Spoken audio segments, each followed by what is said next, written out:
पंचांग के अनुसार हर महीने शुक्ल पक्ष की अष्टमी को मासिक दुर्गा अष्टमी मनाई जाती है। हिंदू धर्म में मासिक दुर्गा अष्टमी का विशेष महत्व है। नवरात्रि में पड़ने वाली अष्टमी को महाअष्टमी कहा जाता है। इसके अतिरिक्त हर महीने के शुक्ल पक्ष की अष्टमी तिथि को मासिक दुर्गा अष्टमी व्रत किया जाता है। इस दिन माँ दुर्गा का विधि विधान से पूजा करने के साथ ही भक्त उन्हें प्रसन्न करने के लिए व्रत भी करते हैं। मान्यता है कि सच्चे मन से आराधना करने वालों पे माँ दुर्गा अपनी कृपा बरसाती हैं। तो आइए जानते हैं सितंबर 2023 में मासिक दुर्गा अष्टमी कब है, पूजा विधि, महत्व एवं व्रत कथा के बारे में। साल 2023 में सितंबर माह में मासिक दुर्गा अष्टमी 23 सितंबर 2023 दिन शनिवार को है। भाद्रपद शुक्ल अष्टमी तिथि का प्रारंभ 22 सितंबर को दोपहर 1:35 पर है और इसकी समाप्ति 23 सितंबर को दोपहर 12:17 पर है। मासिक दुर्गा अष्टमी का महत्व। मासिक दुर्गा अष्टमी के दिन व्रत व पूजन करने से माँ जगदम्बा का आशीर्वाद प्राप्त होता है। मान्यता है कि माँ आदिशक्ति अपने भक्तों के कष्टों को दूर करती हैं। दुर्गा अष्टमी व्रत करने से घर में खुशहाली, सुख, समृद्धि और धन आता है। मासिक दुर्गा अष्टमी पूजा विधि। मासिक दुर्गा अष्टमी करने वाले साधकों को सप्तमी के दिन सात्विक भोजन ग्रहण करना चाहिए। रात्रि में भूमि पर शयन करना चाहिए। अगले दिन यानी अष्टमी तिथि को ब्रह्म बेला में उठकर घर की अच्छी तरह से साफ सफाई कर गंगा जल से पवित्र करें।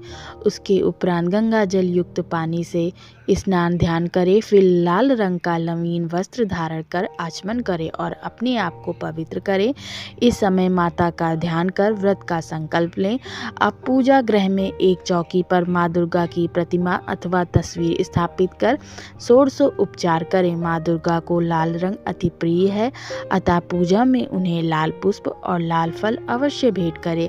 साथ ही 16 श्रृंगार और लाल चुनरी भी चढ़ाएं। अब माँ दुर्गा की पूजा धूप, दीप, दीपक आदि से करें। पूजा करते समय दुर्गा चालीसा का पाठ करें और निम्न मंत्र का जाप करें। सर्व मंगल मांगल्ये शिवे सर्वार्थ साधिके शरण्ये त्र्यंबके गौरी नारायणी नमोस्तुते। या देवी सर्वभूतेषु माँ दुर्गा रूपेण संस्थिता। नमस्तस्यै नमस्तस्यै नमस्तस्यै नमो नमः। अंत में आरती आराधना करें। दिन भर उपवास रखें। साधक चाहे तो दिन में एक बार फल और जल ग्रहण कर सकते हैं। शारीरिक शक्ति का दमन न करें।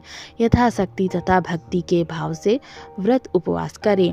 शाम में आरती अर्चना के बाद फलाहार करें। रात्रि में जागरण कर भजन कीर्तन कर सकते हैं। अगले दिन नवमी तिथि को नियमित तरीके से पूजा पाठ कर व्रत को खोलें। मासिक दुर्गा अष्टमी में घर में सुख और समृद्धि के लिए माँ की ज्योति हमेशा आग्नेय कोण में ही जलाना चाहिए। पूजा करने वाले का मुख पूजा के समय पूर्व या उत्तर दिशा की तरफ हो। पूजा के समय पूजा का सामान दक्षिण पूर्व दिशा में रखना चाहिए। मासिक दुर्गा अष्टमी की पूजा करते समय यह ध्यान रखना चाहिए कि पूजा में तुलसी, आंवला, दूर्वा, मदार और आक के पुष्प का इस्तेमाल नहीं करना चाहिए। घर में कभी एक से अधिक माँ दुर्गा की प्रतिमा या फोटो नहीं रखना चाहिए। तो आइए जानते हैं मासिक दुर्गा अष्टमी की कथा। पौराणिक मान्यता के अनुसार प्राचीन काल में असुर दंभ को महिषासुर नाम के एक पुत्र की प्राप्ति हुई थी, जिसके भीतर बचपन से ही अमर होने की प्रबल इच्छा थी। अपनी इस इच्छा की पूर्ति के लिए उसने अमर होने का वरदान हासिल करने के लिए ब्रह्मा जी की घोर तपस्या आरंभ की। महिषासुर द्वारा की गई इस कठोर तपस्या से ब्रह्मा जी प्रसन्न हुए और उन्होंने वैसा ही किया जैसा महिषासुर चाहता था। ब्रह्मा जी ने खुश होकर उसे मनचाहा वरदान मांगने को कहा। ऐसे में महिषासुर, जो सिर्फ अमर होना चाहता था, उसने ब्रह्मा जी से वरदान मांगते हुए खुद को अमर करने के लिए बाध्य किया। परंतु ब्रह्मा जी ने महिषासुर को अमरता का वरदान देने की बात ये कहते हुए टाल दी कि जन्म के बाद मृत्यु और मृत्यु के बाद जन्म निश्चित है, इसलिए अमरता जैसी किसी बात का कोई अस्तित्व नहीं।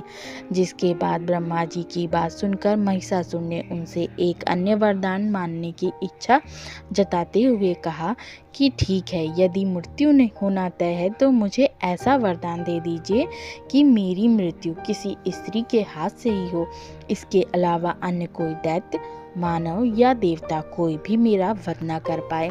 जिसके बाद ब्रह्मा जी ने महिषासुर को दूसरा वरदान दे दिया। ब्रह्मा जी द्वारा वरदान प्राप्त करते ही महिषासुर अंधकार से अंधा हो गया, इसके साथ ही बढ़ गया और उसका अन्याय मौत के भय से मुक्त होकर उसने अपने सेना के साथ पृथ्वी लोक पर आक्रमण कर दिया, जिससे धरती चारों तरफ से त्राहिमाम त्राहिमाम करने लगी। उसके बल के आगे समस्त जीवों और प्राणियों को नतमस्तक होना पड़ा। जिसके बाद पृथ्वी और पाताल को अपने अधीन करने के बाद अहंकारी महिषासुर ने इंद्रलोक पर भी आक्रमण कर दिया, जिसमें उन्होंने इंद्रदेव को पराजित कर स्वर्ग पर कब्जा कर लिया। महिषासुर ने पद से परेशान होकर सभी देवी देवता त्रिदेव के पास सहायता मांगने पहुंचे। इस पर विष्णु जी ने उसके अंत के लिए देवी शक्ति के निर्माण की सलाह दी, जिसके बाद सभी देवताओं ने मिलकर देवी शक्ति को सहायता के लिए पुकारा और इस पुकार को सुनकर सभी देवताओं के शरीर में से निकले तेज ने एक अत्यंत खूबसूरत सुंदरी का निर्माण किया। उसी तेज से निकली माँ आदिशक्ति, जिसके स्वरूप और तेज से सभी देवता भी आश्चर्यचकित हो गए। त्रिदेवों की मदद से निर्मित हुई देवी दुर्गा को हिमवान ने सवारी के लिए सिंह दिया और इसी प्रकार वहां मौजूद सभी देवताओं ने भी मां को अपने अपने एक अस्त्र शस्त्र सौंपे और इस तरह स्वर्ग में देवी दुर्गा को इस समस्या हेतु तैयार किया गया। माना जाता है कि देवी का अत्यंत सुंदर रूप देखकर महिषासुर उनके प्रति बहुत आकर्षित होने लगा और उसने अपने एक दूत के जरिए देवी के पास विवाह का प्रस्ताव तक पहुंचाया। अहंकारी महिषासुर की इस ओछी हरकत ने देवी भगवती को अत्यधिक क्रोधित कर दिया, जिसके बाद ही मां ने महिषासुर को युद्ध के लिए ललकारा। मां दुर्गा से युद्ध की ललकार सुनकर ब्रह्मा जी से मिले वरदान के अहंकार में अंधा महिषासुर उनसे युद्ध करने के लिए भी तैयार हो गया। इस युद्ध में एक एक करके महिषासुर की संपूर्ण सेना का मां दुर्गा ने सर्वनाश कर दिया। इस दौरान मानना ये भी जाता है कि ये युद्ध पूरे 9 दिन तक चला, जिस दौरान असुरों के सम्राट महिषासुर ने विभिन्न रूप धरकर देवी को छलने की कई बार कोशिश की, लेकिन उसकी सभी कोशिशें आखिरकार नाकाम रही और देवी भगवती ने अपने चक्र से इस युद्ध में महिषासुर का सिर काटते हुए उसका वध कर दिया। अतः इस तरह देवी भगवती के हाथों महिषासुर की मृत्यु संभव हो पाई। माना जाता है जिस दिन मां भगवती ने स्वर्गलोक, पृथ्वीलोक और पाताल लोक को महिषासुर के पापों से मुक्ति दिलाई, उस दिन से ही दुर्गा अष्टमी का पर्व प्रारंभ हुआ। आशा है आपको ये जानकारी पसंद आई होगी। अगर वीडियो पसंद आई हो तो वीडियो को लाइक कर दें और अगर मेरे चैनल पर नए आए हैं तो जल्दी से जाके मेरा चैनल सब्सक्राइब कर दें। जय मां दुर्गे।